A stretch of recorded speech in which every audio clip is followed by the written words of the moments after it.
নমস্কাৰ বন্ধুসকল, কি খবৰ? সকলোৰে ভাল নিশ্চয়। আকৌ এটি নতুন ভিডিঅ' লৈ আপোনালোকৰ মাজলৈ আহিলোঁ। তো আপোনালোকে আমাৰ যদি ভিডিঅ'বিলাক চাই ভাল পায় তো লাইক কৰিব, চেনেলবিলাক শ্বেয়াৰ কৰি দিব। আমাৰ চেনেলটো সদায় বেল আইকনটো প্ৰেছ কৰি থ'ব যাতে আমাৰ আপডেট ভিডিঅ'বিলাক সদায় পাই থাকে।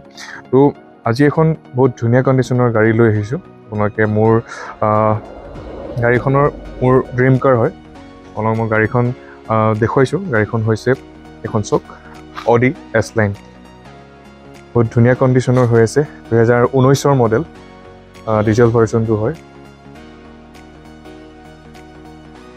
চক কিমান ধুনীয়া কণ্ডিশ্যনৰ হৈ আছে দেখিছে, কোনো ধৰণৰ স্ক্ৰেচ নাই। A4 BS4 হয় দেখিছে। গাড়ীখনৰ গোটেইকেইটা টায়াৰ আমি নতুন লগাই থৈছোঁ। আপোনালোকে চক টায়াৰকেইটা দেখিছে, নতুন টায়াৰ দেখিছে। অডি S-Line এইটো টায়াৰো চাওক, আৰু গাড়ীখনত স্ক্ৰেচ এটাও নাই দেখিছে। আপোনালোকে ডিফগাৰ পাই যাব দেখিছে। স্ক্ৰেচ নাই দেখিছে।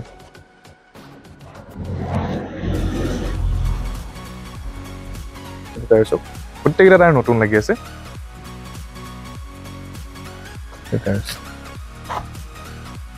আৰু আমাৰ অসমৰ ৰেজিষ্ট্ৰেশ্যনৰ গাড়ী হয়, গুৱাহাটীৰ ৰেজিষ্ট্ৰেশ্যন গাড়ী হয়। আৰু গাড়ীখন যদি লওঁ বুলি ভাবিছে কোনোবাই তো মোক কণ্টেক্ট কৰিব, হোৱাটছআপ কৰিব পাৰে, মই ফটো দি দিম। আৰু আপোনালোকে মই ভিতৰৰ ইণ্টেৰিয়ৰটো এবাৰ দেখুৱাম।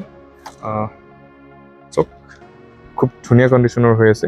পাৱাৰ উইণ্ডো পাই যাব, এতিয়া ডিকি অ'পেন কৰিব পাৰিব, এতিয়া লগ আনলক কৰিব পাৰিব। বহুত কমফৰ্টেবল গাড়ী হয়। ইয়াত বহি পেলাই যিটো কমফৰ্ট লাগে মই আপোনাক ভিডিঅ'ত বুজাব নোৱাৰোঁ, আপোনালোকে নিজে আহিছিলে গম পাব। আৰু এইখন গাড়ীখন 2019 মডেল মই কৈছোঁ। আৰু আপোনালোকে গাড়ীখন যদি লওঁ বুলি ভাবিছে কোনোবাই মোক কণ্টেক্ট কৰিব। আৰু গাড়ীখন মই কিমান চলিছে ৰানিংটো আপোনালোকে দেখুৱাই দিছোঁ, ইয়াতে চাব পাৰিব আপোনালোকে। চব গাড়ীখনৰ ৰানিংটো হৈছে আপোনালোকে চাব পাৰিব।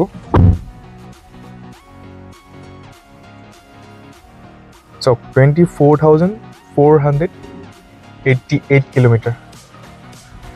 ফাৰ্ষ্ট অ'নাৰ কাৰ হয়। আপোনালোকে গাড়ীখন যদি বোলে ছাৰ্ভিচ হিষ্ট্ৰীও চাব পাৰে, আপোনালোকে চাব পাৰে, ডিলাৰত গৈ পেলাই চেক কৰি চাব পাৰিব। এইটো একদম জেনুইন হয়। আপোনালোকে দিল্লী ফালে মিটাৰ টেম্পাৰিং বা এক্সিডেণ্ট ঘেগেলা গাড়ী পাই যাব অডি। তো এইখন একদম ফাৰ্ষ্ট অ'নাৰ কাৰ, আৰু গাড়ীখন বহুত ধুনীয়া কণ্ডিশ্যন হৈ আছে। মাত্ৰ 24,000 কিলোমিটাৰ চলিছেহে। তো সোনকালে কৰক যদি কোনোবাই লওঁ বুলি ভাবিছে।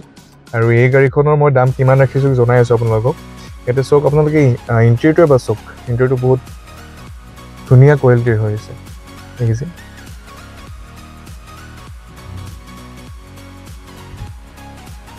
আৰু এতিয়া আপোনালোকে পেডেল চিফ্টটো পাই যাব।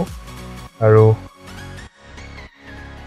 অডিৰ বিষয়ে ক'বলৈ গ'লে আৰু আপোনালোকে নক'লেও হ'ব চাগে। অডি বুলি ক'লে বহুতৰে ড্ৰিম কাৰ হয়। এতিয়া আপোনালোকে ছানৰুফো পাই যাব দেখিছে। আৰু চিট কভাৰকেইটাও লেডাৰৰ লাগি আছে দেখিছে।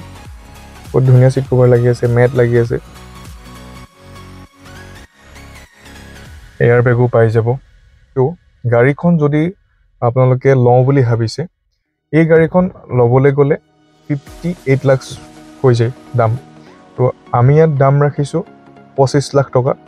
যদি আপোনালোকে লওঁ বুলি ভাবিছে কোনোবাই সোনকালে মোক কণ্টেক্ট কৰক। আৰু ইয়াৰ আমি চব কাগজ পত্ৰ অ'কে আছে, আমি ট্ৰেন্সফাৰ আমিয়ে কৰাম।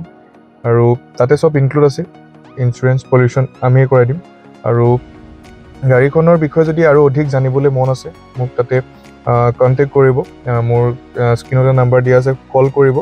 আৰু গাড়ীখনৰ ভালকৈ মই ফটো মাৰি দেখাম, নহ'বা ফোন কৰি পেলাই যদি কিবা ভিডিঅ' পঠাব লাগে ভিডিঅ' পঠাম। আপোনালোকে সোনকালে কণ্টেক্ট কৰক খালি। তো এতিয়া গাড়ীখনৰ মই গোটেইখিনি কণ্ডিশ্যন দেখুৱালোঁ। আৰু মই বেক চাইডটো এবাৰ দেখুৱাই দিছোঁ চক দেখিছে।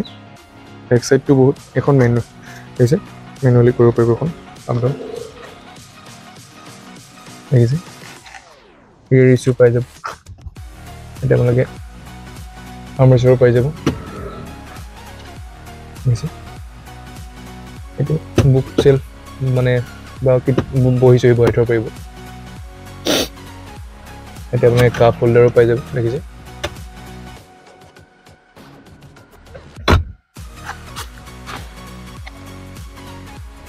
গাড়ীখন একদম চিল হৈ আছে, কোনো ধৰণৰ এক্সিডেণ্ট ৰেকৰ্ড নাই। যদি লওঁ বুলি ভাবিছে অতি সোনকালে কণ্টেক্ট কৰক আপোনালোকে। আৰু গাড়ীখনৰ আপোনালোকে চাবি দুটা পাই যাব, অৰিজিনেল চাবি আপোনাক দেখুৱাই দিছোঁ। ইয়াৰে আপুনি চাবি দুটা পাই যাব, অৰিজিনেল চাবি। তো এতিয়া মই গাড়ীখন গোটেইখিনি দেখুৱালৈ। যদি ভিডিঅ'টো ভাল লাগিছে লাইক কৰিব, কমেণ্ট কৰিব আৰু যিমান পাৰে শ্বেয়াৰ কৰি দিব। আৰু নতুন নতুন গাড়ী আপডেটখিনি পাই থাকিবলৈ বেল আইকনটো সদায় প্ৰেছ কৰি থ'ব। তো আজিলৈ ইমানে আছিলে, থেংক ইউ।